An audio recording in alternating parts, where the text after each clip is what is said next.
Todo lo que querés escuchar. Comenzamos el día con los titulares, con la buena música, con la comunicación y todas las voces que te acompañan cada mañana. Radio Boom Show. Nuestro próximo programa.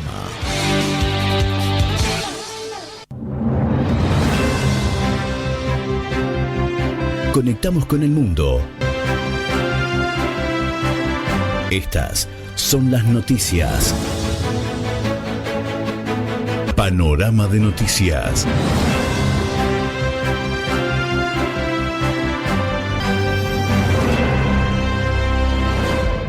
Expectativa de la comunidad internacional tras el acuerdo de paz anunciado ayer por Estados Unidos e Irán tras 3 meses y medio de guerra. Un pacto sobre el que aún hay muchas incertidumbres y cuyos detalles se negociarán en las próximas semanas. El acuerdo se sellará el próximo viernes en la ciudad suiza de Ginebra. Reino Unido prohibirá el acceso a las redes sociales a los menores de 16 años. El país se suma a otros pioneros como Australia, que ya ha puesto en marcha la medida, o Francia. Starmer quiere que la ley se apruebe antes de Navidad. En el Mundial de Fútbol hoy debutan España e Uruguay después de la jornada de ayer en la que Alemania goleó al Curazao con 7-1 y tras la cruel derrota de Ecuador que perdió frente a Costa de Marfil. Hasta aquí los titulares, vamos ya con el informativo. Estados Unidos e Irán mantendrán esta semana conversaciones en Qatar para concretar los detalles del acuerdo de paz anunciado por Pakistán, país mediador, y confirmado por Washington y Teherán tras 3 meses y medio de guerra. El acuerdo se firmará este viernes en la ciudad suiza de Ginebra y ha sido acogido de buen agrado por toda la comunidad internacional que ve un paso hacia la paz. Pakistán asegura que ambas partes se comprometen a cesar las hostilidades, incluido en Líbano. Hay, sin embargo, aún muchas incógnitas. En el estudio está con nosotros Yago Martín. Yago, ¿qué se sabe del acuerdo? Buenas, Raquel. Pues por el momento las partes negociadoras no han publicado el texto final del memorando de entendimiento. El presidente de Estados Unidos, Donald Trump, anunció el levantamiento del bloqueo del estrecho de Hormuz, por donde pasa el 20% del petróleo mundial. Aunque más tarde Trump matizó que este levantamiento dependerá de lo que ocurra el viernes. También se sabe que el memorando contempla que en un plazo de 60 días se suspenderán las sanciones a la venta de petróleo iraní como garantía de que Estados Unidos e Israel no reanudarán la guerra durante las negociaciones. Pero, Raquel, hay varios temas que siguen creando discordia.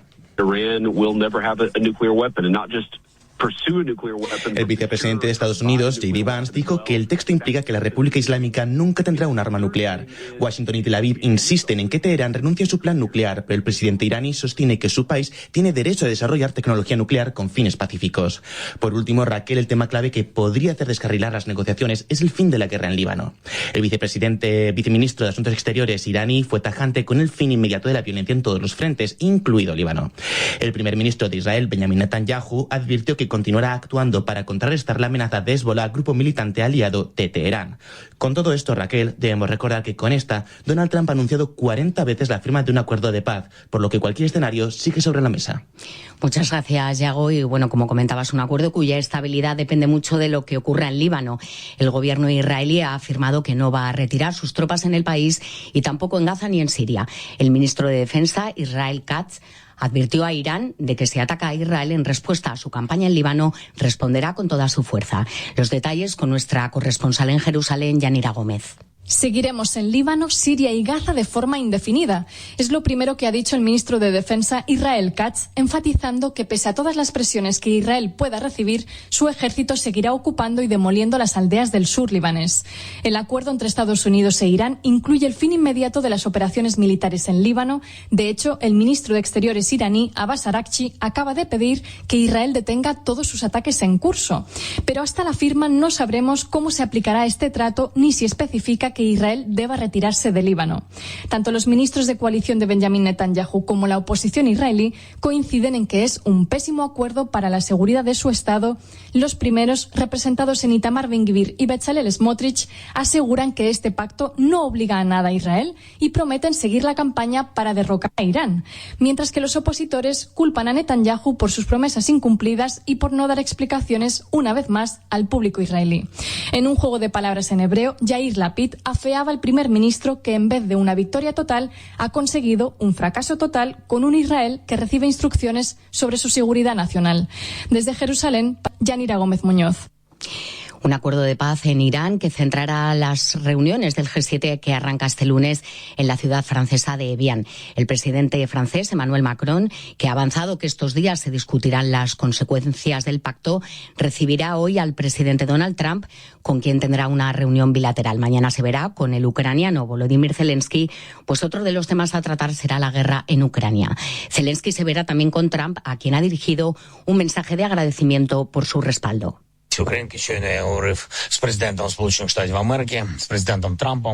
Hablé con Donald Trump, al que felicité su cumpleaños, pero sobre todo hablamos de la guerra en Ucrania y acordamos reunirnos en el G7, dijo Zelensky. Precisamente esta madrugada, Rusia lanzaba un ataque masivo en Ucrania con 70 misiles y más de 600 drones que han provocado 11 muertos, la mayoría en Kiev, la capital, y que incendiaron la emblemática Catedral Ortodoxa de Kiev, ubicada en el complejo del Monasterio de las Cuevas de Kiev, inscrito en el Patrimonio Mundial de la UNESCO. Zelensky ha dicho que es el ataque más importante a la cultura cristiana perpetrado por Rusia. El primer ministro británico, Keir Starmer, anunció el lunes que el país prohibirá el acceso a las redes sociales a los menores de 16 años. Se suma a países como Australia, que ya ha ejecutado la medida, o Francia o Canadá, que han anunciado que lo harán en los próximos meses. Starmer quiere que la ley se apruebe antes de Navidad. Los detalles con nuestro corresponsal, Daniel Postico. Es el marco regulatorio más estricto del mundo sobre el acceso de menores a Internet. Prohibirá el acceso a los menores de 16 años a redes sociales como TikTok, Instagram, Snapchat, YouTube, Facebook o X. Las medidas incluyen el veto a funciones de riesgo como las retransmisiones en directo y el chat con extraños en videojuegos. El primer ministro ha asegurado que ha tomado esta decisión como padre porque quiere que sus hijos sean felices pero que también estén seguros. No es algo que yo acostumbre a hacer, pero gobernar consiste justamente en tomar decisiones. La prohibición total es la decisión correcta. Y lo digo como padre de familia. Las empresas tecnológicas estarán obligadas a implementar sistemas estrictos de verificación de edad mediante escaneos faciales y evalúa aplicar toques de queda digitales nocturnos para controlar el uso de pantallas en adolescentes de 16 y 17 años. La propuesta de ley ha sido presentada hoy en el Parlamento y se espera que se apruebe antes de Navidad para que empiece a funcionar en 2027. Las grandes plataformas tecnológicas estadounidenses ya preparan una ofensiva legal y técnica sin precedentes para frenar o modificar el plan de Starmer. Se espera también el rechazo de Donald Trump. Desde Londres, Daniel Postico. Nos vamos ahora a Cuba, donde el presidente Miguel Díaz-Canel ha propuesto una batería de reformas destinadas a liberalizar la economía de la isla, lo que podría marcar un punto de inflexión para el modelo político y económico cubano. El anuncio llega en un contexto de fuerte presión sobre la economía del país, duramente afectada por el bloqueo petrolero impuesto por Washington a principios de año. Un informe de Delia Arunategui. El mandatario cubano aseguró que su gobierno agilizará y descentralizará la aprobación de nuevos emprendimientos privados con el objetivo de estimular la producción y dinamizar la economía. Daniel Pedreira, profesor de Ciencias Políticas de la Universidad Internacional de Florida, expresa sus dudas sobre el alcance real de estas medidas. Yo creo que son cambios menores, el tiempo dirá, pero sí hemos visto la historia del gobierno cubano cuando ha hecho aperturas similares, ha dado ciertos espacios para los cubanos, ciertos negocios o ciertas empresas, y después, cuando ya van teniendo éxito esas empresas, viene y elimina esa apertura, elimina lo que ha ganado cubanos que han participado de esas aperturas y vuelve a lo mismo. O sea que vamos a ver cuánto dura esa apertura, si es que dura.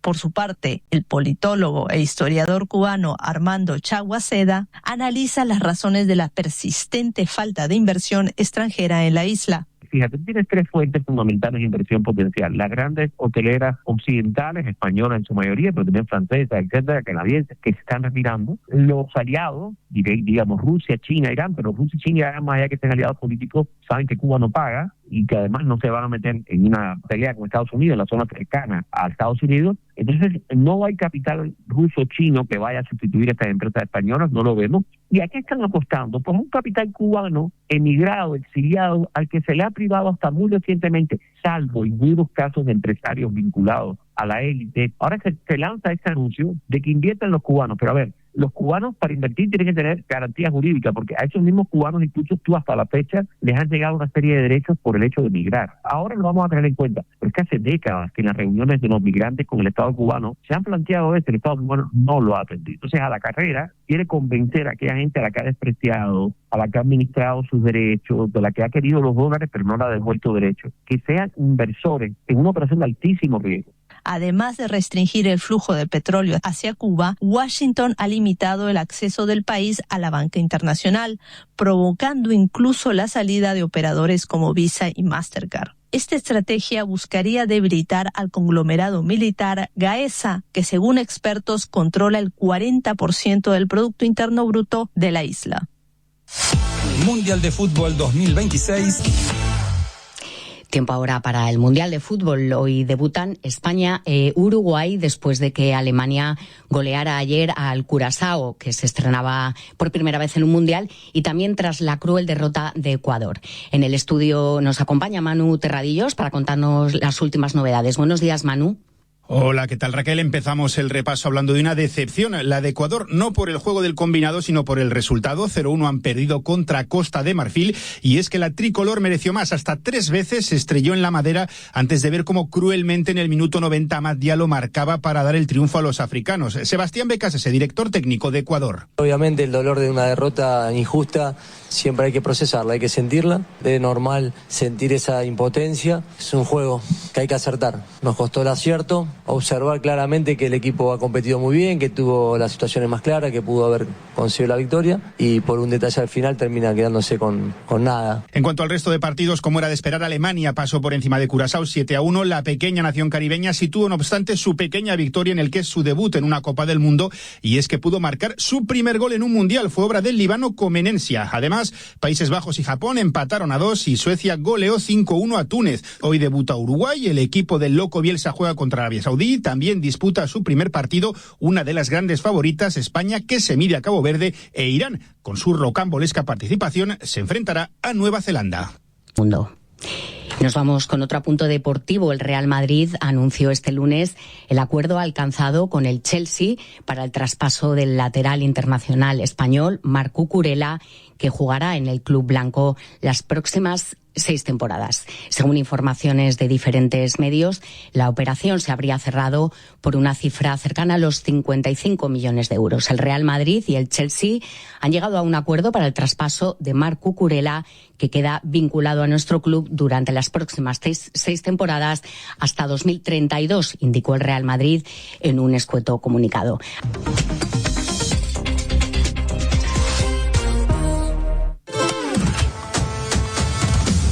En el Mundial de Fútbol 2026. Siga toda la actualidad del torneo con nuestros enviados especiales y corresponsales en Estados Unidos, México y Canadá. Enfoque. El Papa cerró el viernes su visita a España con fuertes mensajes desde las Islas Canarias sobre los inmigrantes que llegan a esa puerta de la Unión Europea. Nuestro enviado a las islas, Manu Terradillos, nos cuenta esta vez el caso de la colombiana Alexa San Antonio, quien llegó sin familia ni documentación y que hoy ayuda a los nuevos migrantes a integrarse mejor a la sociedad española gracias a una comunidad digital. Es una llamada con la que Alexa San Antonio pretende cambiar vidas. Colombiana, llegó como migrante a las Islas Canarias hace 9 años. Con experiencia en el sector de la comunicación, asumió que primero tendría que realizar otro tipo de trabajos antes de poder retomar su carrera. En su caso, entró en el sector de los cuidados a personas. Sin embargo, pronto descubrió que no iba a ser sencillo cambiar. Considera que el sistema de ayuda limita el desarrollo de las mujeres migrantes, por un lado, con dificultades para lograr permisos de residencia y, por otro, ofreciendo formaciones y empleos en sectores muy concretos, como la limpieza, atención a personas, restauración o similares. Por ello, creó una comunidad arraigadas con la que asesora a otras mujeres en línea para ayudarlas y compartir experiencias.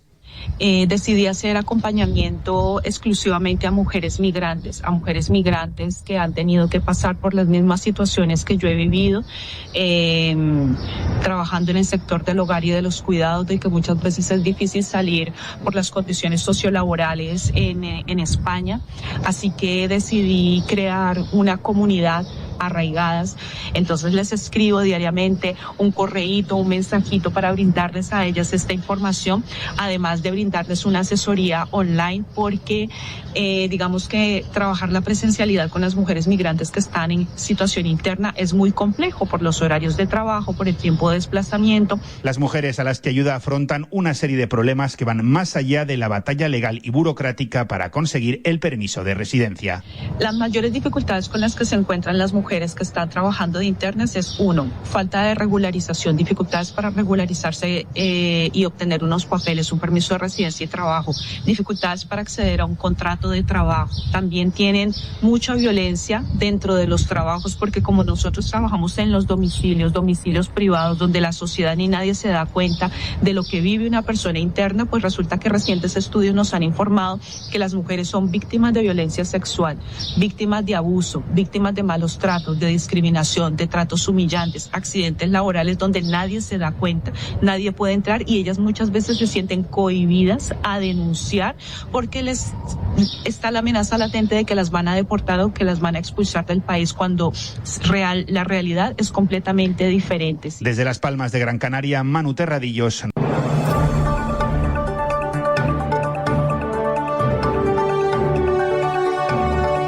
Llegamos al final.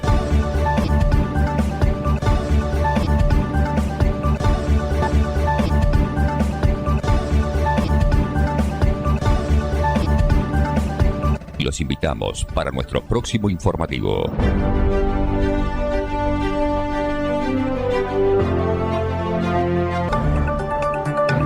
Y estos son nuestros titulares. Resumen deportivo. Carlos Pizarro. Saludos y bienvenidos a una nueva cita con el Deportivo, en este caso del fin de semana, ya que, como sabrán, desde que arrancó el Mundial de Fútbol 2026 les estamos acompañando con una cita diaria que vamos a dar continuación hoy con nuestra enviada especial a la fiesta del fútbol, Ana María Ospina, con el análisis en esta ocasión de Alejandro Valente y la información que nos trae nuestro compañero Nassim Molina desde la ciudad de San Antonio, donde los Knicks de Nueva York conquistaron su tercer anillo en la NBA. Estas y otras noticias polideportivas que acompañan a esta emisión bastante cargada. Sean todos bienvenidos, entramos en materia. La Viña Mal en un disparo. Golazo de Luis Díaz. Kylian Mbappé qui a fait la différence. Oh, oui. Sadio Mané. Hakimi to the far side. Mundial de Fútbol 2026. Saludos a todos. El Mundial de Fútbol 2026 sigue teniendo continuidad tras un fin de semana donde disfrutamos de las goleadas de Estados Unidos a Paraguay 4-1, la sorprendente victoria de Australia frente a Túnez por 2-0, la tremenda paliza de Alemania a Curazao con un rotundo marcador de 7-1, o el eléctrico empate a 1 entre las selecciones de Brasil y Marruecos en el primer gran duelo de este Mundial. El seleccionador de la Seleção, Carlo Ancelotti, pide calma a sus seguidores respondiendo que el Mundial no se gana venciendo en el primer choque. La crítica hay que aceptarla cuando el equipo no juega bien, hay que aceptar la crítica. Yo creo que la escalación inicial era pensada porque trabajamos en esto, he mirado los jugadores, me parecía la escalación correcta, yo no he hecho crítica individualmente a los jugadores que jugaron hasta el inicio del juego. La crítica es a o equipo que no jugó bien la primera parte. No tenemos que perder la confianza porque no primer juego de la Copa del Mundo todo puede pasar, no podemos pensar o equipo está perfecto no primer juego. Tomamos ese resultado que no es malo y vamos a luchar a pelear el próximo juego. La Copa del Mundo no se gana el primer juego. Y en pocas horas se estrena otra de las candidatas, España frente a Cabo Verde, que se ubican en el mismo grupo que Uruguay, que debuta ante Arabia Saudita. Para el seleccionador de la Celeste, Marcelo Bielsa, este primer encuentro será clave para el devenir de sus futbolistas. No imaginamos un partido sencillo, tiene el condimento de que es el primer partido, resolver positivamente ese partido es muy importante, así que es el primer paso de un camino que de ninguna manera se puede imaginar como simple. El Mundial de Fútbol 2026 en Radio Francia Internacional, desde Estados Unidos, México y Canadá. Pues tras haber arrancado en la Ciudad de México, en Kansas City, se encuentra nuestra enviada especial al Mundial, que ya se prepara para cubrir mañana martes por la noche el estreno de la vigente campeona argentina frente a la selección de Argelia. Ana María Ospina, cuéntanos, ¿has sentido mucho el cambio de ambiente mundialista de un país al otro? Hola Carlos, bastante. La verdad, muchos estadounidenses estaban más pendientes de los partidos de la final de la NBA entre San Antonio Spurs y los Knicks de Nueva York. Esto para ilustrar que en este país hay otros deportes como el baloncesto, el béisbol, el fútbol americano, que tienen más relevancia que el fútbol, por lo menos masculino, porque en el soccer femenino es muy importante y bastante observado y practicado. Sin embargo, Carlos, puede pasar como en México, que no veíamos mucho ambiente en las calles hasta que realmente empezó el Mundial. Allá el pasado jueves ya se inauguró en Estados Unidos, pero prácticamente es cada ciudad la que decide, o los habitantes o los que van llegando, cuando empieza el partido, pues ahí sí empieza para ellos el Mundial y el ambiente seguramente va a cambiar. Es el caso de Kansas City mañana martes. Pues vamos ya con el plano deportivo. Nos interesa saber un poco cómo está la defensora del título, cuáles son las últimas novedades en torno al albiceleste. La principal noticia es que Scaloni podrá contar con los futbolistas que llegaron arrastrando algunas molestias físicas, entre ellos pues ya se entrenan con normalidad Julián Álvarez, Leandro Paredes, Cristian Cuti Romero, Nicolás Paz, Nicolás González, Nahuel Molina y Gonzalo Montiel. Eso le permitirá organizar su equipo, por lo menos decir cuál sería su 11 inicial y qué cambios podría hacer. Destaco que Emiliano Martínez podría ser titular ante Argelia. El arquero del mundo continúa recuperándose de la fractura, recordamos, en un dedo de la mano derecha que se lesionó antes del partido de la final de la Europa League que su equipo ganó, el Aston Villa ante el Pittsburgh, y el único descartado definitivamente para este primer partido mundialista es Nicolás Tagliafico. El lateral derecho continúa recuperándose también de una lesión que sufrió durante un amistoso ante Honduras en los últimos días, y bueno, ya con su ausencia confirmada, insisto, el técnico argentino analiza si juega con su tradicional línea de 4 defensores o si utiliza 3 marcadores centrales y 2 laterales. Obviamente, Lionel Messi será el capitán del equipo y está más que confirmado para el de un mundialista. Ana María Ospina, muchísimas gracias por toda la información, muchísimo ánimo, y mañana estaremos pendientes de la última hora, prácticamente antes de que argelinos y argentinos se encuentren en ese debut mundialista. Un abrazo fuerte. Chao, sigo andando por aquí las calles. Adiós. Mundial de Fútbol 2026. Y antes de acabar con el fútbol y tratar de aparcar el Mundial de lado, nos apetecía analizar brevemente algunos aspectos de este Mundial, de esta Copa del Mundo. En esta ocasión he recurrido a una voz experimentada, la del ex jefe de deportes de esta casa, hoy más ocupado que nunca con su jubilación. Alejandro Valente, ¿qué tal? ¿Cómo te encuentras? Hola Carlos, ¿qué tal? Muy bien, gracias. No paras, ¿eh? Oye, muchos aficionados se están quejando por la falta de calidad en la mayoría de los encuentros que se llevan disputados. ¿Esto era de esperar teniendo en cuenta el incremento de países en la participación mundialista? ¿Se nos puede hacer larga esta primera fase de grupos? Yo creo que sí, porque bueno, sabemos que hay muchos países que tienen poco rodaje, digamos, en este tipo de competición, y que hay una diferencia muy grande de nivel entre los equipos que aspiran a ir lejos y los otros. Y bueno, esta primera vuelta además no es tan selectiva como lo era cuando había 32 equipos, donde la mitad se quedaban en el camino. Hoy solo 1/3 de equipos van a ser eliminados al cabo de esta larga primera vuelta. Y entonces, bueno, los equipos importantes, hasta ahora solo hemos visto a Brasil, tienen que sobre todo hacer frente al final de su preparación. Muchas veces tienen jugadores que han llegado en forma dispar y bueno, tratar de capear de la mejor manera esta primera ronda para afrontar en buenas condiciones los partidos de todo o nada, digamos, que van a llegar más tarde. Precisamente tú lo has nombrado, el primer gran afiche de este Mundial, que se desencadenó con un empate a 1 entre Brasil y Marruecos, no debe extrañar a nadie. ¿No tendríamos que sorprendernos de este empate a 1?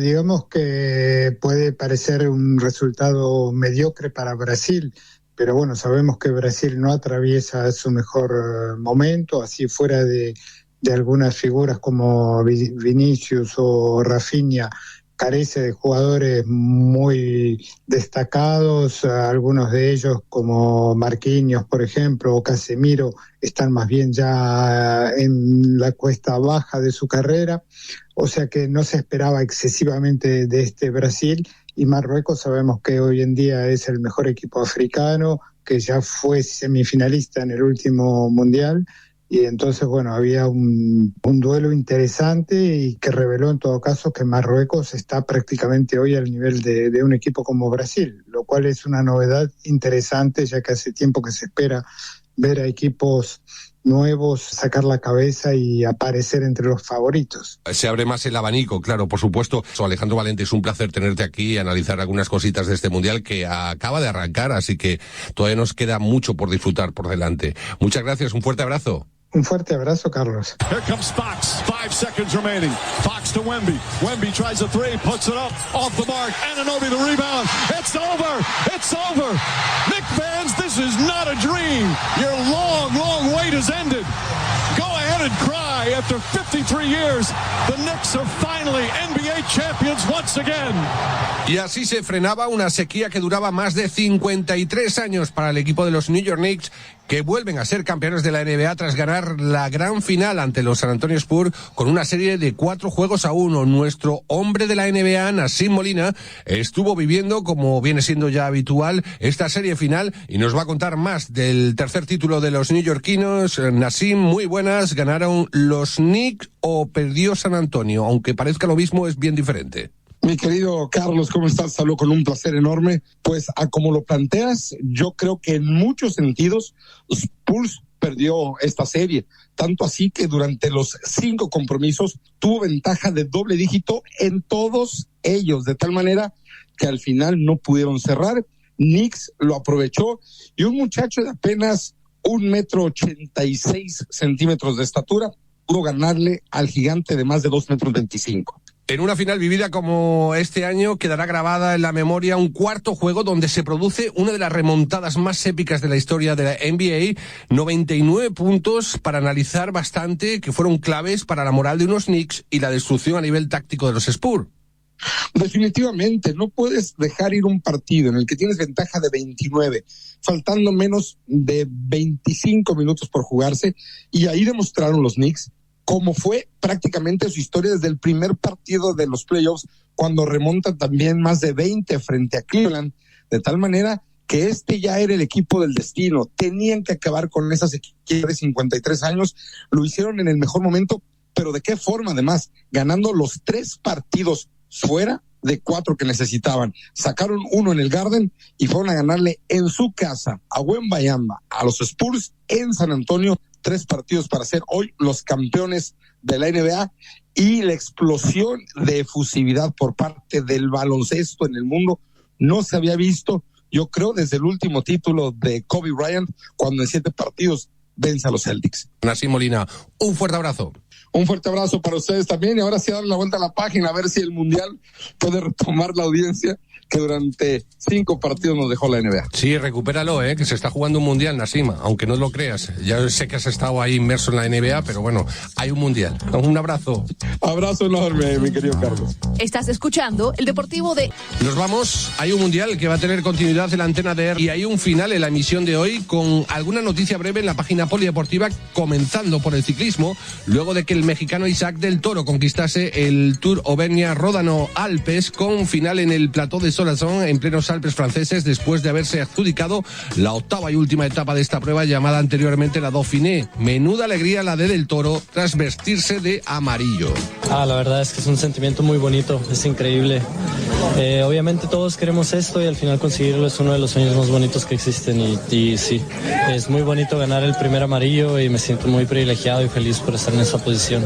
La verdad estoy muy feliz. En tenis, el estadounidense Bell Shelton, número 5 del mundo, conquistaba ayer domingo el primer torneo sobre hierba de su carrera al batir a su compatriota Taylor Fritz en la final ATP de Stuttgart al término de una batalla de 3 sets, 6-4, 2-6, 6-4. Por último, el británico Lewis Hamilton dio la sorpresa al conseguir su primera victoria con la escudería Ferrari en la carrera principal de un gran premio, el de Cataluña, donde abandonó el líder del campeonato. En Resumen Diario de Noticias.